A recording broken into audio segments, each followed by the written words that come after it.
Hello students, today we'll see the third unit in history, that is early Tamil society and culture. Introduction.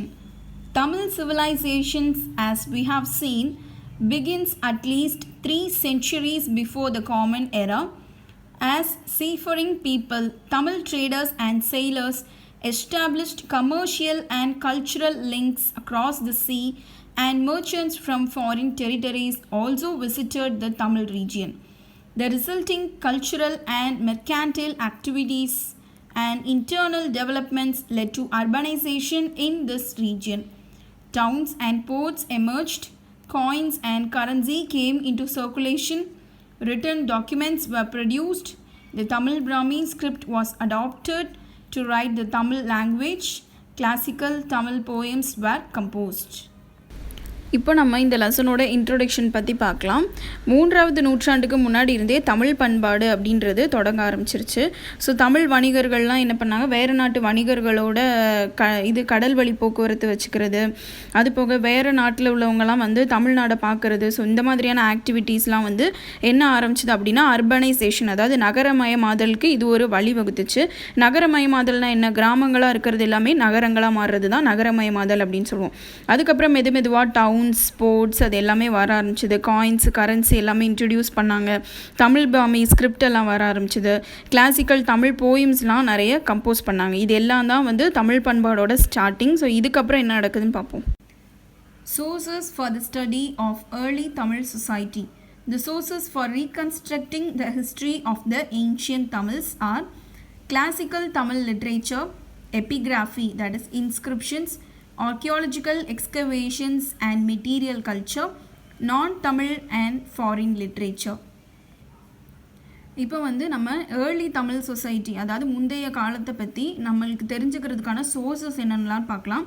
Classical Tamil literature, Tamil இலக்கியங்களை வச்சு தெரிஞ்சுக்கலாம். Epigraphy, inscription, அதாவது கல்வெட்டுகள், அதை வச்சும் தெரிஞ்சுக்கலாம். ஆர்கியாலஜிக்கல் எக்ஸ்கவேஷன், ஸோ தொல்லியல் துறையில் கிடைச்ச மெட்டீரியல், ஸோ அந்த துறை மூலமாக நம்மளுக்கு நிறைய தெரிய வரும். நான் Tamil and foreign literature, Tamil அல்லாத வெளிநாட்டவர்கள் எழுதிய குறிப்பிலிருந்தும் நம்மளுக்கு நிறைய தெரிய வரும். The classical Sangam Tamil literature, the classical Sangam corpus collection consists of the Tolkappiyam, the Padinan Melkanakku 18 major works, and the Padinan Keelkanakku, that is 18 minor works, and the 5 epics. சங்ககால தமிழ் இலக்கியங்கள் என்னெல்லாம்னு பார்ப்போம். சங்ககால தமிழ் இலக்கியங்கள்னால் அதில் என்னென்னலாம் இருக்கும்னா, ஃபஸ்ட்டு தொல்காப்பியம், அதுக்கப்புறம் 14 மேல்கணக்கு நூல்கள், 14 கீழ்கணக்கு நூல்கள், 50 காப்பியங்கள். Tolkappiyam. Tolkappiyam, attributed to Tolkappia, is the earliest written work on Tamil grammar. Apart from elaborating the rules of grammar, the third section of Tolkappiyam also describes poetic conventions that provide information on Tamil social life. The texts of Padinan Melkanakku include Pathupattu and Ettutogai. These texts are the oldest among the classical Tamil texts. The text of Padinan Keelkanakku belong to a later date. Tolkappiyam அதை எழுதினது யார் அப்படின்னா தொல்காப்பியர். இந்த தொல்காப்பியமில் first 2 part Tamil கிராமரை பற்றி, இலக்கணங்களை பற்றி கொடுத்துருப்பாங்க. 3வது part Tamil social life, அதை பற்றின இன்ஃபர்மேஷனை கொடுக்குது. அதுபோக 14 மேல் கணக்கு இருக்குது இல்லையா, அதில் 10 பாட்டும் 8 தொகையும், அந்த ரெண்டும் 14 மேல் கணக்கு அப்படின்ற கேட்டகரியில் வரும். 14 கீழ்கணக்கு அப்படின்றது பிந்தைய காலத்தில் உள்ளது. The 8 தொகை, the 8 anthologies are Natrinai, Kurunthogai, Paripadal, பதித்துப்பற்று, Ainkurunuru, Kalithogai, Akananuru, Purananuru. So பதித்துப்பத்து includes the 10 long songs.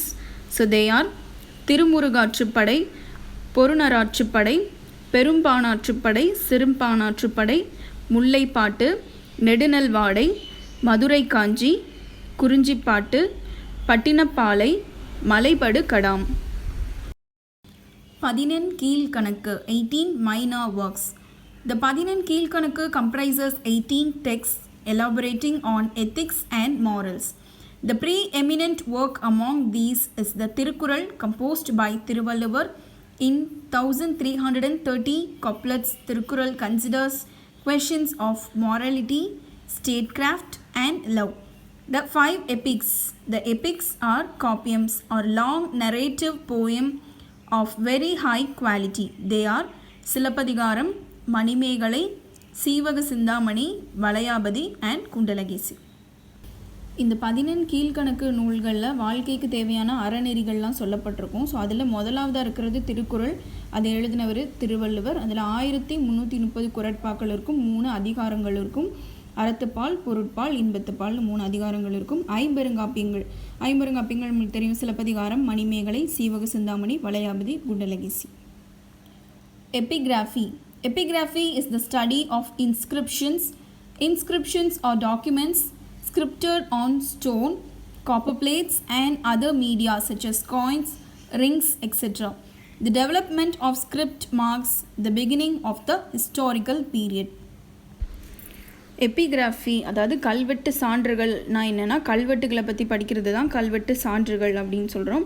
கல்வெட்டுகள்னால் நம்மளுக்கு தெரியும், பாறைகள்லாம் வந்து எழுத்துக்கள் மாதிரியான வடிவங்கள் இருக்கும், பாறைகளில் இருக்கும், காயின்ஸில் இருக்கும், காப்பர் பிளேட்ஸ் அந்த மாதிரி இதெல்லாம் இருக்கும். ஸோ இதெல்லாம் எப்போ வளர்ச்சி அடைந்ததோ அந்த காலத்தை தான் ஹிஸ்டாரிக்கல் பீரியட் வந்து வளர்ச்சி அடைஞ்ச காலமாக அது அப்போ தான் தொடங்கின காலமாக சொல்கிறோம். Tamil Brahmi inscriptions.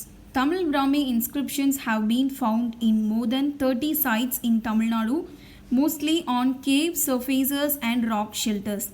These caves were the abodes of monks, mostly Jaina monks.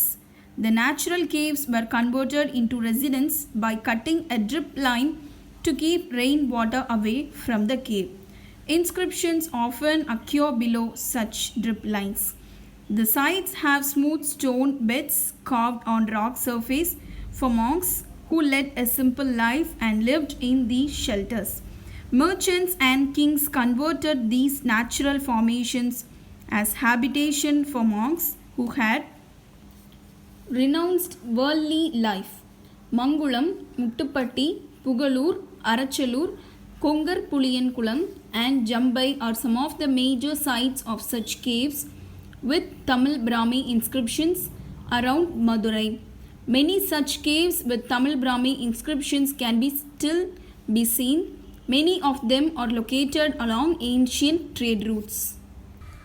Tamil Brahmi இன்ஸ்கிரிப்ஷன்னா என்னென்னா, ஸோ இந்த தமிழ் பிராமி இன்ஸ்கிரிப்ஷன்ஸை வந்து தமிழ்நாடுலேயே வந்து 30 இடங்களில் பார்க்க முடியுது. அது எங்கெல்லாம் இருக்குன்னா குகைகள்லையும் மலைகள்லையும் இருக்கும்.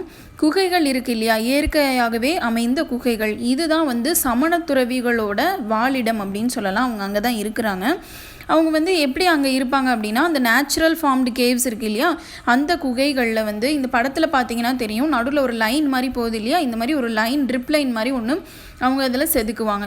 அது எதுக்காகனா அந்த குகையில் வர்ற மழை தண்ணி வந்து வெளியில் போகிறதுக்காக. ஸோ இங்கே இந்த மாதிரி லைன் பண்ணுறாங்க இல்லையா, அந்த லைனுக்கு கீழே ஒரு எழுத்து மாதிரி தெரியுது இல்லை, அதுதான் இன்ஸ்கிரிப்ஷன். சரியா, இதுதான் தமிழ் பிராமி இன்ஸ்கிரிப்ஷன் அப்படின்னு சொல்கிறோம். இதுலேயே இதுலேயே உள்ள இந்த குகைகள்லேயே உள்ள என்ன பண்ணுவாங்கன்னா, ஒரு பெட்டு மாதிரி ஒன்று பளிங்கு கல்னு சொல்லலாம், ஒரு வளவளப்பான கல்னு சொல்லலாம். அந்த மாதிரி வளவளப்பான கல்லில் அவங்க உள்ள பெட்டு மாதிரி இது பண்ணி அங்கே தான் அவங்க வாழ்ந்தாங்க. ஸோ அவங்க ஒரு சிம்பிளான லைஃப் தான் வாழ்ந்தாங்க.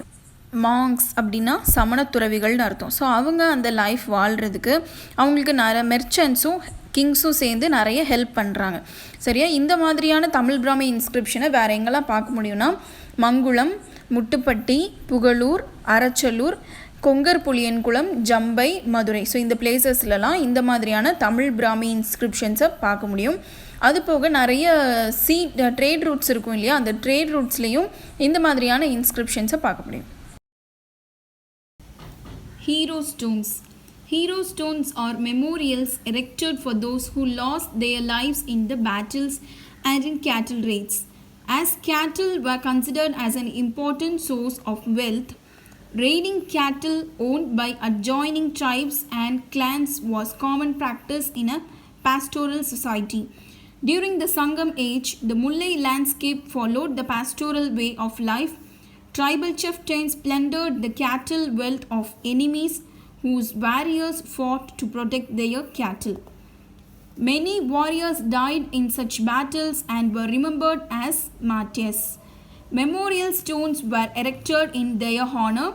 Sangam literature vividly portrays these battles and clashes and describes such hero stones as objects of worship.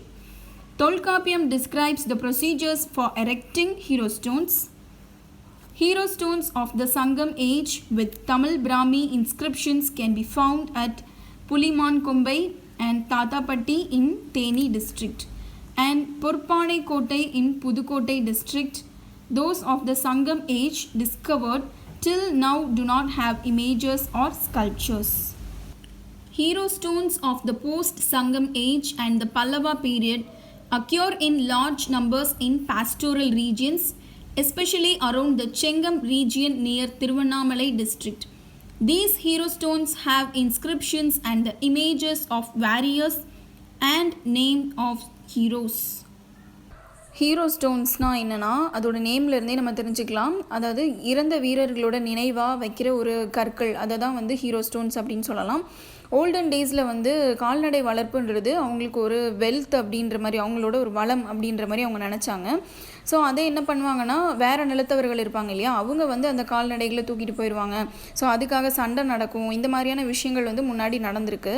அப்படிங்கும்போது சங்கம் ஏஜில் முல்லை லேண்ட்ஸ்கேப் இருக்கும் இல்லையா, அதாவது முல்லை நிலத்தவர்கள் அவங்களோட கால்நடைகளை வந்து இப்படி ஒரு வேறு ட்ரைபல் பீப்புள், வேறு பழங்குடியினர் வந்து தூக்கிட்டு போயிடுறாங்க. ஸோ அதுக்கு முல்லை லேண்ட்ஸ்கேப்போட லீடர் இருப்பார் இல்லையா, அவர் போய் திரும்ப சண்டை போட்டு எல்லாத்தையும் ரிட்டர்ன் எடுத்துகிட்டு வராரு. ஸோ இந்த மாதிரியான விஷயங்கள் நடந்திருக்கும். அதில் என்ன ஆகுனா, நிறைய சோல்ஜர்ஸ் வந்து இறந்துருப்பாங்க. ஸோ அவங்களோட நினைவாக வைக்கிறது தான் இந்த மெமோரியல் ஸ்டோன். இதை தான் வந்து ஹீரோ ஸ்டோன் அப்படின்னு சொல்கிறோம். இது நிறைய பிளேசஸில் இருக்குது. எங்கெல்லாம் இருக்குது அப்படின்னா, Pulimankombai, Thathappatti Theni district, Porupanaikottai Pudukkottai district. So இந்த மாதிரி நிறைய டிஸ்ட்ரிக்ஸில் இந்த ஹீரோ ஸ்டோன்ஸ் அப்படின்றத பார்க்க முடியும். இப்போ நம்ம புலிமான்கொம்பை ஹீரோ ஸ்டோன் அப்படின்னா என்னென்னு பார்க்குறோம். புலிமான்கொம்பை அப்படின்றது ஒரு வில்லேஜ். ஸோ அது வந்து தேனி டிஸ்ட்ரிக்டில் இருக்குது. அங்கே வந்து ஒரு அரிய வகை ஒரு ஹீரோ ஸ்டோன்ஸ் வந்து ஒரு இன்ஸ்கிரிப்ஷன் எடுத்திருக்காங்க. அதில் என்ன எழுதியிருக்கு அப்படின்னா, இப்போ இதில் என்ன எழுதியிருக்கோ அதை நான் வாசித்து காட்டுறேன். கூடலூர் அகோல் பேடு தியான் ஆண்டவன் கல் அப்படின்னு எழுதியிருக்காங்க. இதோட பொருள் என்ன அப்படின்னா, இது வந்து தியான் ஆண்டவன் அப்படின்ற ஒரு வீரரோட கல். அவர் வந்து ஒரு ஆணிரை கவர்தல், அதாவது கால்நடைகளை இது பண்ணுற ஒரு போரில் இறந்து போனவர். எந்த வில்லேஜில் அப்படின்னா கூடலூர். ஸோ இதுதான் இந்த கல்லில் எழுதியிருக்கிற விஷயம். Inscriptions. Pottery vessels from the early historic period have names of people engraved on them in Tamil Brahmi script. Potsherds have been discovered in Arikamedu, Alagankulam, Kodumanal, Keeladi and many other sites in Tamil Nadu. Pottery inscribed with name in Tamil Brahmi script have also been found in Bernik and Qasr al-Qadim in Egypt and in Khor Rori in Oman, indicating that early Tamils had trade contacts with West Asia and along the Red Sea coast. People etched their names on pottery to indicate ownership.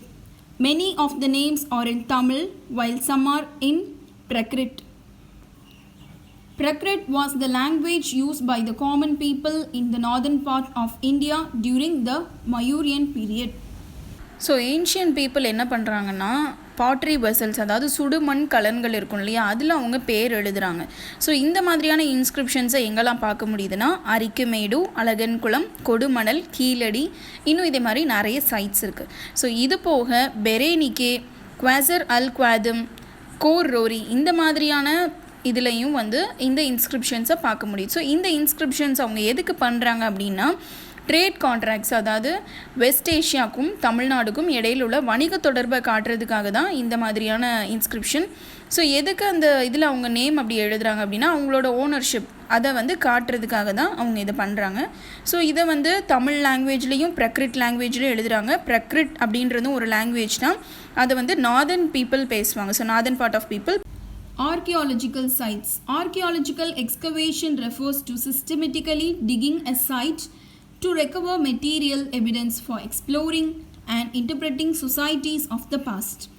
Archaeological excavations at the early historic sites are the source of evidence of the activities of the Sangam age people. Excavations at Arikamedu, Alagankulam, Urayur, Kanchipuram, Kaviripumbattinam, Korkai, Vasavasamudram, Keeladi, Kodumanal in Tamil Nadu and Pattanam in Kerala provide the evidence we have of this period. Arikemedu near Puducherry is a Sangam age port excavated by the Archaeological Survey of India. British archaeologist Robert Eric Mortimer Wheeler, French archaeologist J.M. Castle, and Indian archaeologist A. Ghosh and Krishnadeva excavated this site. They found evidence of a planned town, warehouse, streets, tanks, and ring wells. The Archaeological Survey of India is a central government agency that manages archaeological sites and monuments in India. The government of Tamil Nadu has its own department for archaeology called the Tamil Nadu State Department of Archaeology. The Indian Treasure Trove Act 1878, the Antiquities and Art Treasures Act 1972, the Ancient Monuments and Archaeological Sites and Remains Act 1958 are legislation related to the preservation of archaeological remains in India.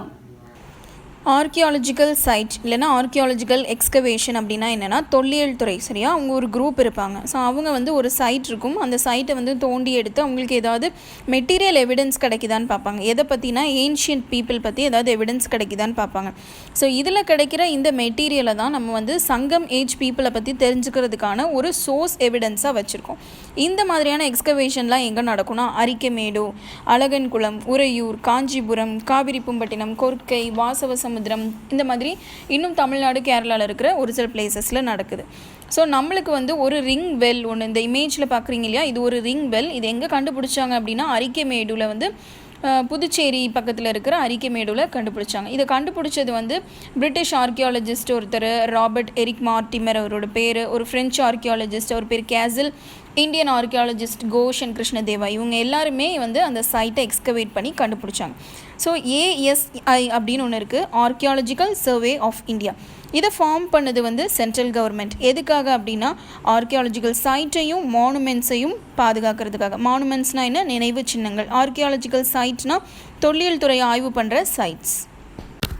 Tamil Nadu government வந்து ஆர்கியாலஜிக்கு ஒரு தனி department வச்சுருக்காங்க. அதோட பேர் என்னென்னா Tamil Nadu state department of archaeology. So இது எதுக்கு வச்சுருக்காங்கன்னா இதில் நிறைய ஆக்ட், நிறைய சட்டங்கள் எல்லாம் இருக்குது. இந்தியாவில் உள்ள ஆர்கியாலஜிக்கல் மெட்டீரியல்ஸை பாதுகாக்கிறதுக்காக தான் இந்த சட்டங்கள். என்னென்ன சட்டங்கள்னால் the Indian treasure trove act, art treasures act, ancient monuments and archaeological sites act.